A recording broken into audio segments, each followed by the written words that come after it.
Bhuj city traffic police દ્વારા ભુજના વિવિધ વિસ્તારોમાં ટ્રાફિક અંગે કાર્યવાહી કરવામાં આવી। Story report by Karan Vaghela, Bhuj.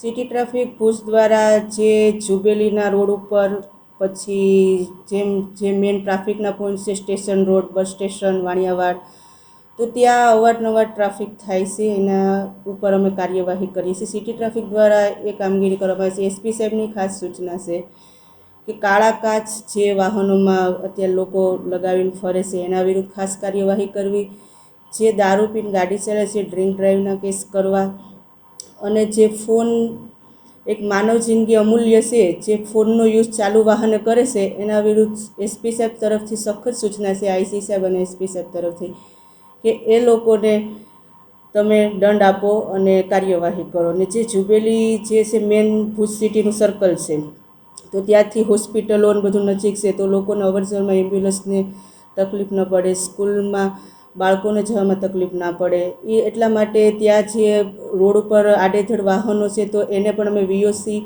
Application દ્વારા અને ત્યાં રૂબરૂ જઈને સ્થળ દંડ આપીએ છીએ। તો આ રીતના અમે 250 ત્યાં વીઓસી પાવતી આપી છે લોકોને મોબાઈલ દ્વારા, અને સ્થળ દંડ 80,000 જેવો આપ્યો છે। અને આવનારા સમયમાં પણ આ રીતનું લાંબો સમયથી જો વાહન રોડ ઉપર હોય છે તો અમે એને ક્રેન બોલાવીને અને લોક કરીને પણ અમે વાહન ઉઠાવીએ છીએ। એ રીતની હવે કડક કાર્યવાહી કરવામાં આવશે। આવનારા સમયમાં ટ્રાફિક અત્યારે વધતો જાય છે, એટલા માટે થોડીક અમારે કડક પગલાં લેવા પડશે, અને આ અમારી આખી ટ્રાફિકની રણનીતિ છે।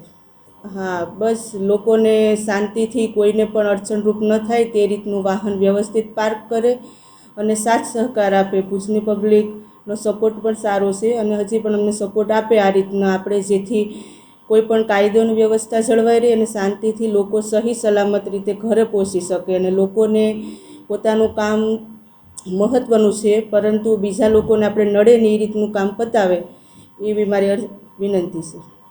ઈ મેમો પણ આપીએ છીએ અને એ પણ અત્યારે અમારા નેત્રમ દ્વારા સતત વોચ રાખવામાં આવે છે, અને અમે પણ વીઓસી વન નેશનથી પણ આપીએ છીએ અને સ્થળ દંડ આવી રીતના ડિટેન વાહનો પણ લઈ લઈએ છીએ, કારણ કે જે લાંબો સમયથી લાયસન્સ વિનાના વાહનો ચલાવતા હોય છે તો એના વિરુદ્ધ કાર્યવાહી કરવામાં આવે છે।